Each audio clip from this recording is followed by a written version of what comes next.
Today, we're diving into a subject that is incredibly important yet often overlooked: the psychological and emotional impact of polycystic ovarian syndrome. Despite affecting millions of women around the world, the mental health struggles that accompany PCOS are rarely acknowledged in conventional medicine or public health conversations. In fact, 95% of women with PCOS feel disappointed and unsupported when it comes to emotional care. That statistic alone is heartbreaking, and it's exactly why we're having this conversation today. So if you've ever felt like you're stuck in a cycle of anxiety, low mood, body image struggles, or guilt around eating, this video is for you.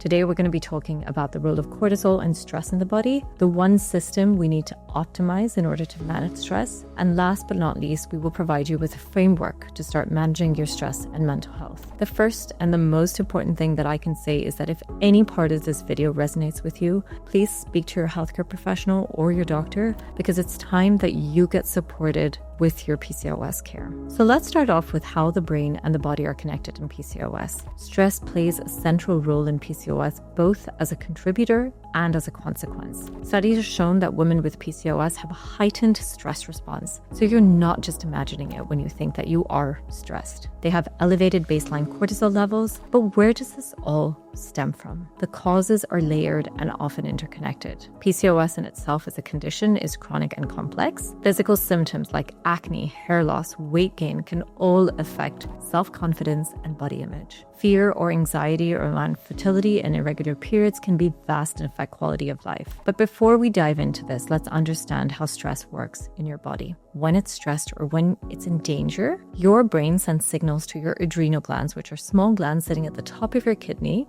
and that releases cortisol, adrenaline, and stress hormone. Essentially, what happens is your heart rate goes up, your blood pressure spikes, blood flow is redirected from your gut to your muscles, and this is something called the flight or fright response. It's extremely helpful in short bursts. It's what happens when you avoid a car crash, when you avoid yourself from falling. It can happen when you're getting yourself up for a meeting, but it's your body's protective mechanism. So we have been inbuilt with this to help us protect it from any harm. But what's happening in modern society is that back-to-back schedules, long meetings, hitting that deadline, being on social media all the time, all of these can also impact stress. And then we have the complex nature of PCOS as well. So what happens if the stress never really switches on? The impact of chronic stress is more than just emotional. It leads to inflammation, worsening insulin resistance. It can indirectly increase androgen or male hormone levels. It can change your body fat distribution, so you kind of have an increased amount of fat around that midsection. And essentially, it worsens the symptoms of PCOS like a vicious cycle. It can also lead to sleep difficulties, digestive issues, frequent infections, and so much more. So when we're talking about healing for PCOS, what we're essentially trying to do is to activate that counterbalance response called the parasympathetic nervous system, also called the rest and digest. At the center of this system is a powerful nerve called the vagus nerve. It is actually the longest nerve in the body, and it is physically connected from the gut, which is also why it's sometimes called your second brain, to the brain. So when you are in a state of rest and digest, that heart rate slows down, your breathing slows down, blood flow goes back to the digestive system, your muscles are relaxed, and your cells are ready for energy or for glucose. So that returns your insulin levels back down to normal and baseline cortisol levels. So the more you can build resiliency, which is basically getting from flight and fright to rest and digest, the better it is.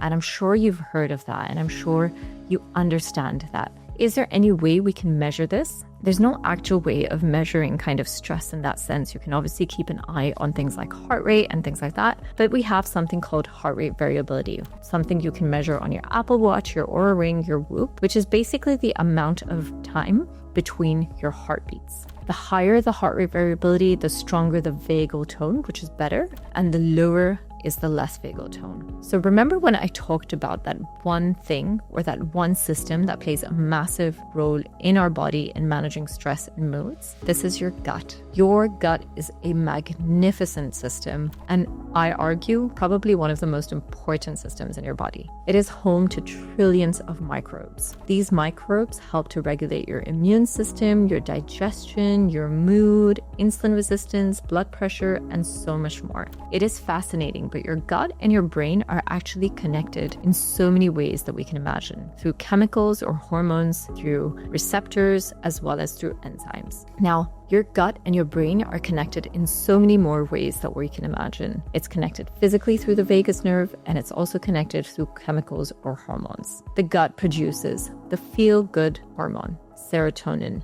90% of their serotonin receptors are in the gut. Produces GABA, which calms the brain. It also helps to produce short-chain fatty acids, which are key components to improving inflammation, blood sugar regulation, and so on. That's why supporting your microbiome or your gut through fiber-rich foods, probiotics, and stress management is absolutely vital. So when we talk about stress in the context of PCOS, supporting your gut is one of the most important things that you can do. We know that in PCOS, the microbiome has reduced diversity compared to women without PCOS, but you can manage this by increasing the amount of balanced whole foods and fibers that you have in your food. So what are some things that we can do to improve that vagal tone that we spoke about? The first and the easiest way to do it is exercise. Remember, all intensities are good. Make sure you don't overdo it, but you need to enjoy it and do it regularly. The second, and I'm sure you've heard about this on social media, is cold exposure. This can be in the form of ice baths. I would honestly say if it's something that you're not used to, start slow. So even switching on the shower extremely cold in the last few minutes is great, and then build it up.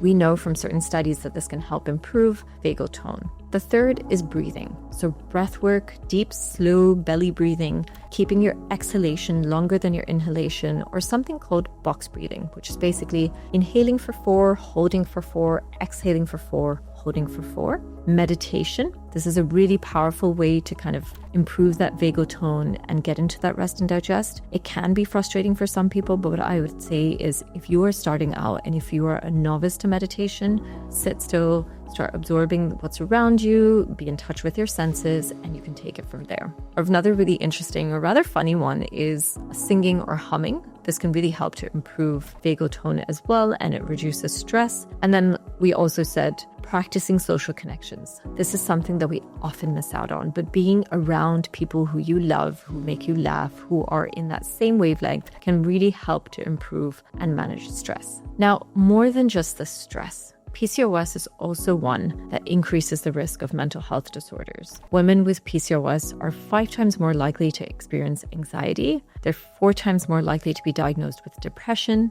and they're also at a higher risk of eating disorders and OCD. This is not just because of the symptoms. There are biological and hormonal reasons for this. So the notion that you are just being dramatic, it's all in your head, is simply lack of awareness. The same imbalance that affects your ovaries also affect the neurotransmitters like serotonin and dopamine, which regulate your mood. Now, I want you to be really clear that anxiety in itself can show up in different ways. It can be anywhere from nervousness to restlessness to racing heart rates to trouble sleeping, fatigue, difficulty focusing, a constant sense of dread, and the same for depression too. In some, it can be a low mood, a loss of interest in things, sleep or appetite changes, feelings of guilt or hopelessness, not enjoying things that you normally enjoy, difficulty focusing on things. So if these symptoms persist for more than 2 weeks, it's important to speak to your healthcare professional. Mental health challenges are real medical conditions and they're not signs of weaknesses. They are treatable, and the emotional toll of trying to constantly